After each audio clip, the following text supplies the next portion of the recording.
Once you change the story and you have the ability to tell a story in a different way and communicate your impact, that's only going to turn into the potential ability to bring in new donors. When somebody lands on a nonprofit's website, what is the first thing that they should understand within the first 15 seconds? What they do, who do they serve?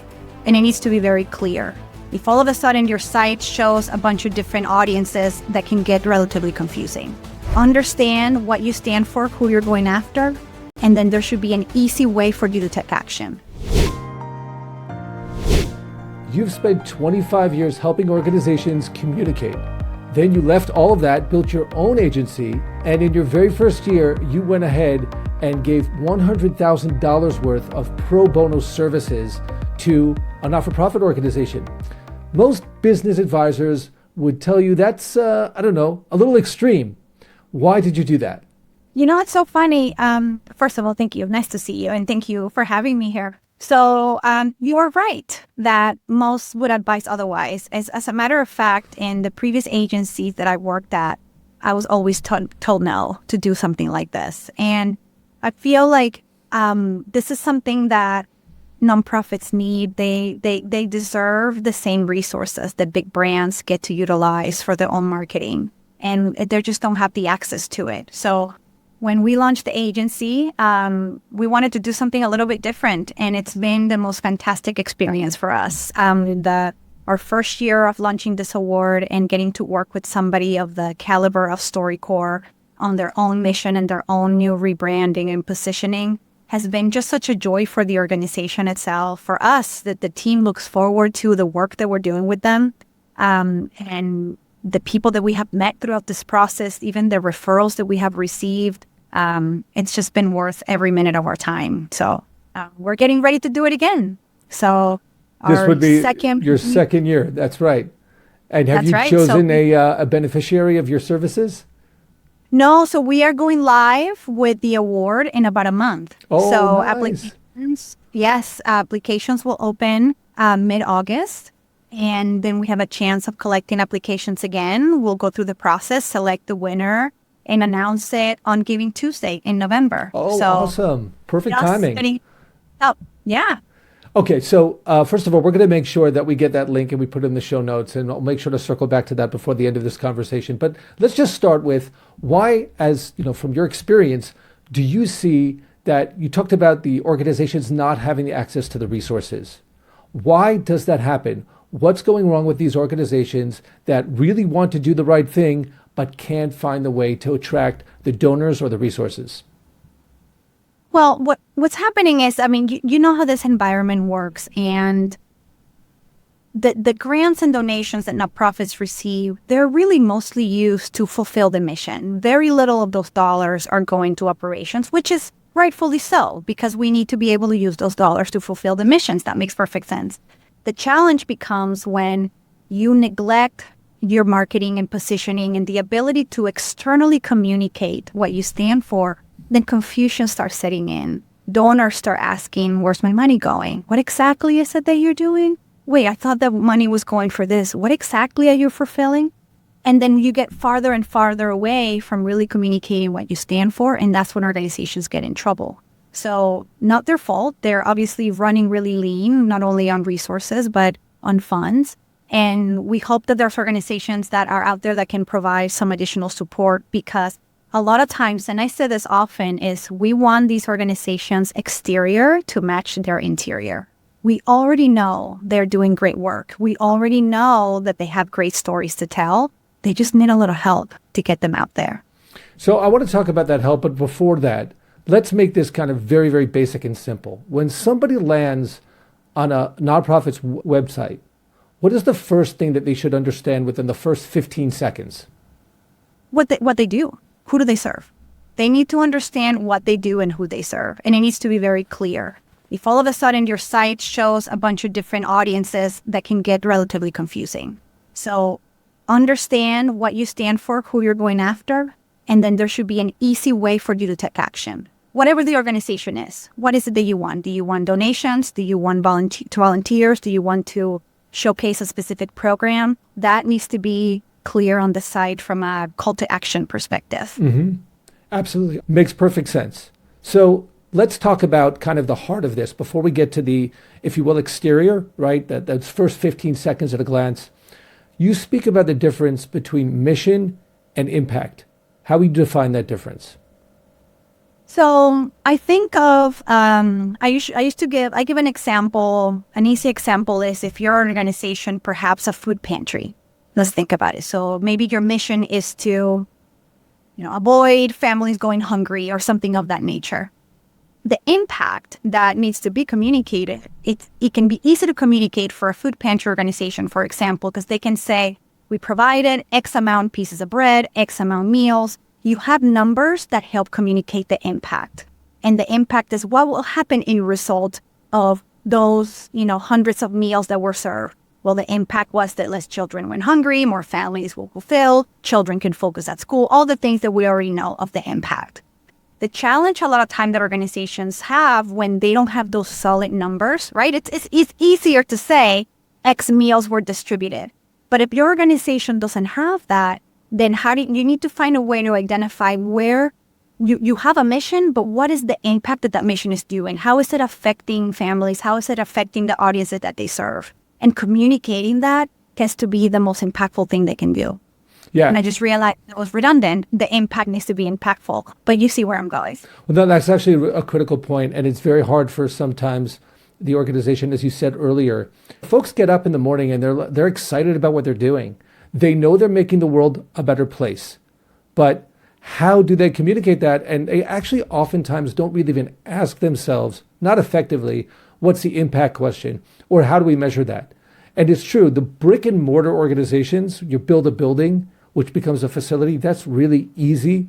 I mean, it has its own challenges, but essentially it's easy. Right. But you get, for example, a policy center, a think tank. How are they going to measure impact?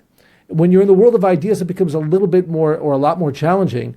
And then you have to find those benchmarks and those yardsticks so that you can obviously first know it for your organization. And then you said the interior and the exterior know how to communicate that beyond you. So I understand that, and that makes perfect sense. Another level of this, okay? Organizations that may have more than just, 2 people on hand or on staff. They might have department, or they might not have department, but different people that are responsible for different parts of what makes the organization work. Yeah. Sometimes we find that the folks who are working on fundraising and the folks who are working on marketing are not actually speaking the same language. Have you found that, and how might that be remedied?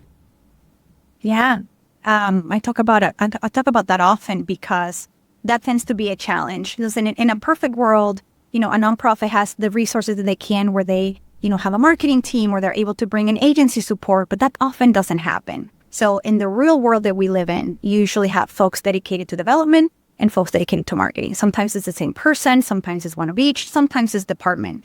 But the key here is having them work together. Marketing needs the stories from development, right? Development is constantly working with their audience, with donors. They have the ability to capture the stories on why is donor X providing this amount? Why is it that, whatever the program that they're working on, they understand that, development does. Marketing can take that and turn it into a story that is going to help continue to push your message forward. So the communication is extremely key. And what I often notice is that there's a little bit of friction between both departments.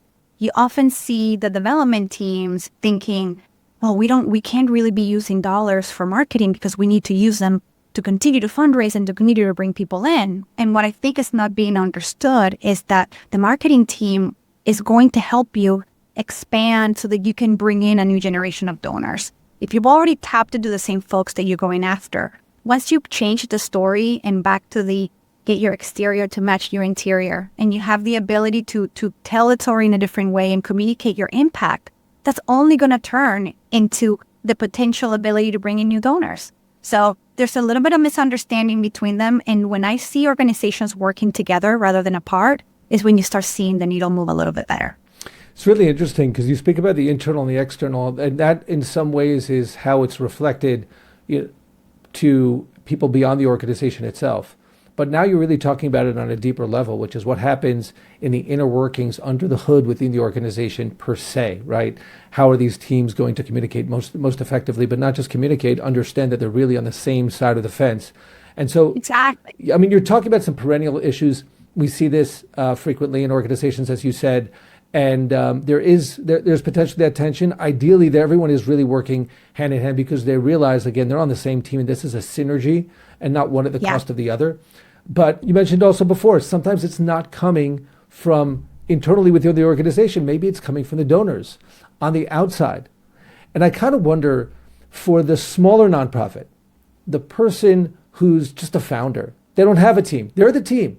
They've got to Yeah. figure out how they spend their time. And, you know, at what point, and this is, again, you've got 25 years of experience going to this. Have you seen where the founder is kind of getting into his own trap or tripping on himself? And when is it that you see that really that founder is really bringing the organization to the next level? Is there sort of a point where you can level up to those bigger teams that you spoke about? Or should those founders maybe stay a little bit longer in this incubation period? How do you see that? There tends to be a challenge with founders that have come from the development side only, because they're so invested in trying to raise funds that often they forget about all the different ways that you can raise money aside from just appeals, right? By having consistent messaging, by having, cultivating relationships, giving more reasons to potential funders to give you dollars. I also often talk about how it's imperative for the nonprofit organizations and the nonprofit industry to start thinking and acting like a business a little bit. I think that business mentality, kind of like mission-minded, but business mentality, it's really important because it puts them in a different position and they start realizing that there's a little bit of an ecosystem than just going after appeals. I also think that if you're alone and you don't have a staff, this is when you need to activate your board. Take the opportunity to build a board that has different sets of skills. So if you are a founder that is focused on development, that's great, right? Let's keep you doing that work because that's clearly where your strength lies. But if you have a board of directors, get yourself somebody that comes from a marketing background that can help, right? I know that often boards, you have folks from the accounting side and the legal side because they're helping with some of those logistics that are needed for a growing organization. But somebody that's good at communications and marketing and that has those resources so that you can get the help that you need to, again, tell the story and the impact of your organization if you can't do it by yourself. Right. That's the founder syndrome challenge is a very significant one. It's not something, the person has the vision and they've come to, again, solve a problem or address a problem, and they've taken it, as far as they've taken it, and maybe very successfully. But if you actually really want something to grow as an individual or even with a small team, you're going to need to enlist those other people. So I think that's really a great message. I actually want to backtrack for a second, though, because I'm actually thinking when you're speaking about there's a real life situation I'm dealing with right now. I have a client. It's a not-for-profit organization. It's been around in different kind of iterations for the last 20 or some odd years. They've grown from a team of 1.5 people to now about 20, and there's opportunities for this organization to create, in my humble opinion, some efficiencies when it comes to marketing. When it comes to optimizing, for example, a landing page or optimizing email sequences and figuring out how to integrate their social media with what they're doing online on their website and some of the updates there and again, those email campaigns, et cetera, et cetera. But they kind of want the best of both worlds. They want more numbers, more people, more frequent giving, but they don't want to budge when it comes to maybe a little bit of a spend to get that optimization in process. How would you go about convincing this client that it's time to move on? It's 2026, and there's some opportunities that we're missing here. This is such a good question, and I if I had more time, I would go into. I have these talking points that we use often because we get questions like this all the time, and people saying, "Well, why would anybody want to keep giving us more? Why if we have this new program, why would somebody want to give us more?" And I think there's so many reasons why. When you go out to donors, they want to be associated with things that are an amazing story that sometimes they can't create. So I'm talking about even corporate donors or individual donors. A corporation is looking for a way to tie themselves to a great organization doing great things. It's to their benefits, right? Data shows that, when you're associated with mission-driven organizations as a brand, you get brownie points for being engaged. It creates loyalty, it creates further engagement. The data shows that direction. So we it's know good for business. it's good for business in general, right? So you got to give them those reasons and so they can associate with you. And individual donors are in a way the same. They love being associated with causes that they feel are really making an impact. And you have to give them the reasons for that. You have to give them the impact numbers, the life that are being changed and how you're really changing the world, like we said, right? They wake up every day with the sense. Show that to them. And it's okay to ask for the extra money if you need to, because you're ultimately giving them, it's a benefit to them. And you have to start thinking like that, a little bit like a business. They'll be lucky to engage with you, right? And the mission that you're serving.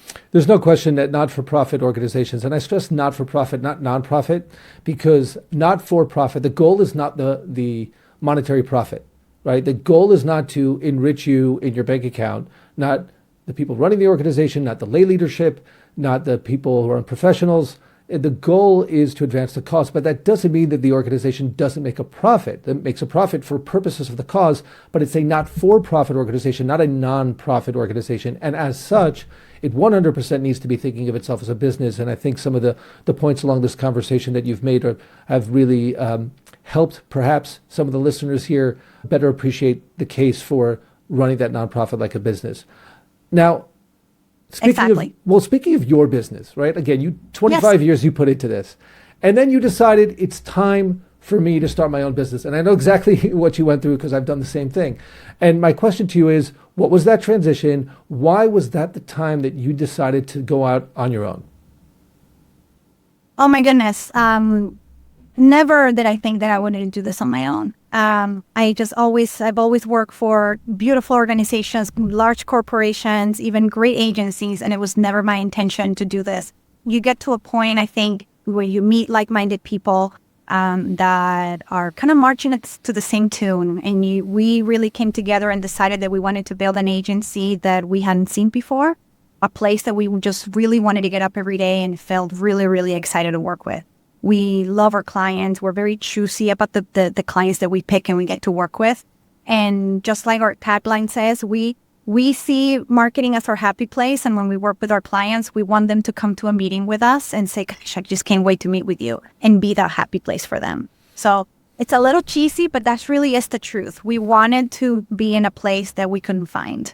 And we're slowly building towards that. As stressful and crazy as it is, I joke all the time that I keep waiting for an adult in the room to show up and just get over here and tell us what to do. But it's up to us to continue to build what we're building. So, well, isn't that life? I mean, you're it, right? You just kind of discovered at a certain point that you're the adult in the room, and just we're going to make it work.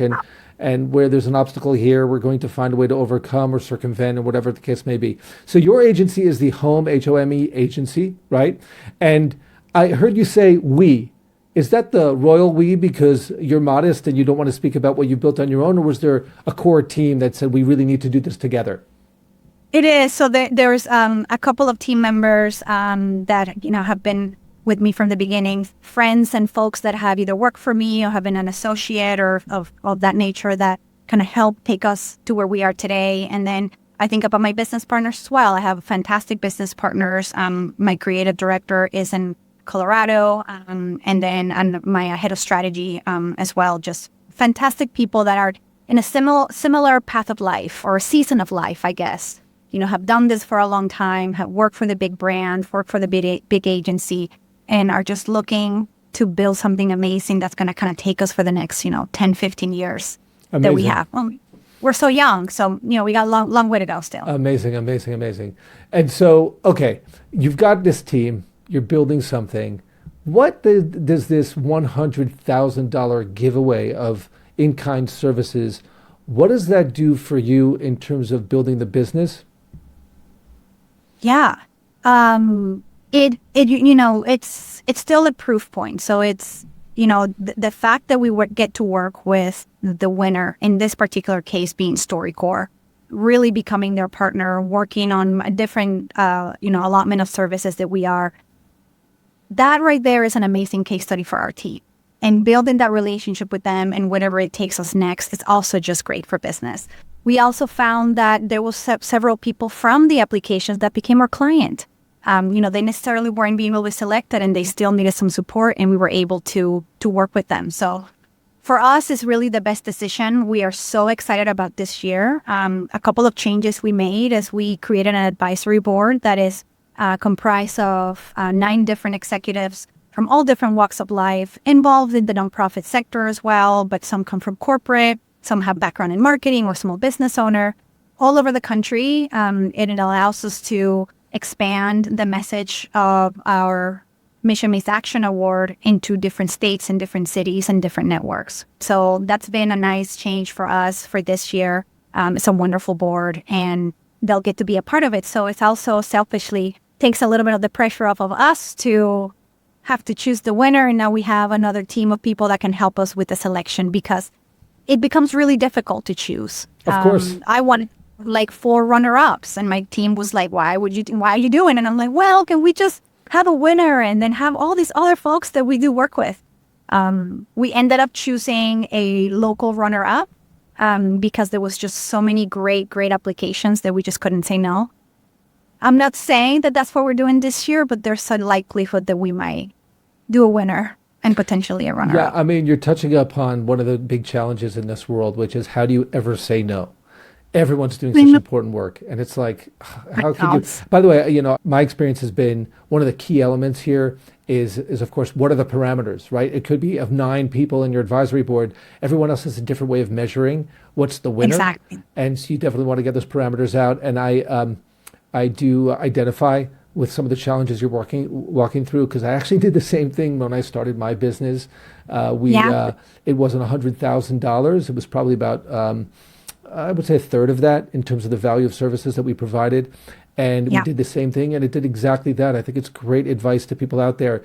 When you give, and this is You Are What You Give podcast, but when you're giving things, you actually create a reality that has ripple effects. And like you said, some of those folks that came into your orbit became clients and you actually built validation. And now you've got, I'm sure, all of these wonderful testimonies for the wonderful work that you've done. I think it's just from a business perspective, it makes so much sense. And I mean, it's just the way that it is. You give and you really do receive it in return. So Marivi, I love what you've done here. I think it's absolutely amazing. I'd love if you could give, again, think about all of your experience. Give one kind of key piece of advice to a not-for-profit executive director and one key piece of advice looking from the other end of the looking glass from the donor or the funder when they're looking at not who to give free services to, but who to donate to. What might they be thinking or considering when they're looking at a prospect, a nonprofit that they might be interested in supporting? Okay. Those are hard. I'm so sorry. I know. It's okay. I can do it. So let me tell you. So if you're an executive director, the best piece of advice I can give is to really put your board to work, especially if you're short on resources. And I say this with a straight face. I sit on 2 different boards. I've been serving on boards for years, and I like to think that I am an active board member. And I always put it out there that if they need more from me, they need to really come and demand it. Like, ask me what you need, and I'm happy to help.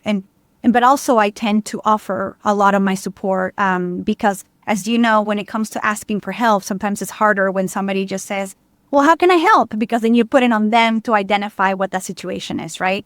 So as an executive director, I encourage you to, if you're having issues with telling your story or communicating your impact, talk to your board, whether there's somebody on your board that has a marketing background or communications background. And if they don't, they probably know somebody that does, and enlist that help. Maybe it's a subcommittee that you can form of marketing advisors to help you, since if the resources are low and don't have the ability to bring in a marketing team. That will be the advice that I give to executive directors. And then now off to the questions about how to choose. Well, it's tricky because here's where I might be saying two different things. Is I don't want to discourage giving to the organizations that are struggling to tell their story, because we can't have that, right? Not every organization is going to have the ability to tell a perfect story. So on the one side, as a donor, you want to identify an organization that you feel that you can really connect with, right? I think most people already do. If you're a patron of the arts, you're likely going to be focusing on giving to organizations that are in that same space, right? If you your focus is on children or maybe perhaps as pets, then you're going to tend to lean in that direction. And that's already good. But if you can identify an organization that you can see that is really working on telling their story, and even so, if they are not, an organization that you know is trying really hard, because maybe you as the donor are going to be the catalyst that is going to help them get there and they haven't been able to, right? So open your eyes perhaps as a donor, right? And think about maybe this nonprofit might not have the clearest message, but could I be the catalyst to help them fund something that is going to allow them to have a clearer message? There's this concept of capacity building, right? When you know, and I think it's a little challenging for the organization that you actually don't know yet, because it's that catch-22. If they're not communicating, there's no way for you to really know who they are. But there's that organization that maybe the founder lives down the block from you. Maybe you've gone to one of their programs or engaged with them in some way, shape, or form. And then you see the gaps. You say, oh my gosh, you guys are doing such amazing work, but your website looks like it's from, I don't know, 1982, before there were websites. So maybe I can step in and actually help you bridge that gap. And I think you're making a really important case for the cause of building the capacity that that organization lacks. And by the way, sometimes it's lacking the awareness, like the example that I gave before, where these folks, they're doing outstanding work, but they just can't get, out of the 1990s. And it's hurting them. And if somebody just, because they care, says, I'm here to help, I think that could be outstanding. Yeah. So, exactly. Marivi, I just want to know what I'm sure a lot of folks are here are wondering is, how do they get in touch with you? How can they find out about the home agency? How can they find out about this $100,000 in-kind competition? Yes. So you can always look us up. We are homeagency.com. I am on LinkedIn as well. I'm happy to connect. Send me a message, send me a request. And then the applications are going live on Monday, August 17th. So if you stay connected to our website or even on our social media, LinkedIn and Instagram, you'll be able to see communications and link directly for the application. And hopefully not only anybody who's listening will apply, but also spread the word. If you're not on the nonprofit sector, but you're supporting them, then they can use the information that we publicized and share it so that more organizations have visibility to it and are able to apply. That's outstanding. Wow. Yeah. Well, I hope that somebody out there is listening. And if their organization, or they don't have an organization, their organization or someone in their orbit is in need, everybody could use a gift like that, a generous gift like that. So get the word out. Let people know that this is on offer. Obviously, Marivi knows her stuff. I'm sure that her team does as well. And you would be doing a great favor. This same kind of example that Marivi gave before, what happens if you saw the organization, if only you could help them. Maybe you don't have to give them the $100,000. Maybe you can introduce them to Marivi and Home Agency, and they can provide that, because that organization might just be that winning organization. So I don't want to press the promo too hard, but I really think it's a wonderful, wonderful offer that you're putting out there. I think it's going to be a win-win all around. And hopefully that this orbit of your ecosystem will just continue to grow. Everyone's going to win from that. Thank you. Thank you so much. It was such a pleasure to talk to you and share all this cool information. So I appreciate it. And I can't wait to hear who the winner is. We'll be in touch. I know. Thank you, Marivi. Thank you.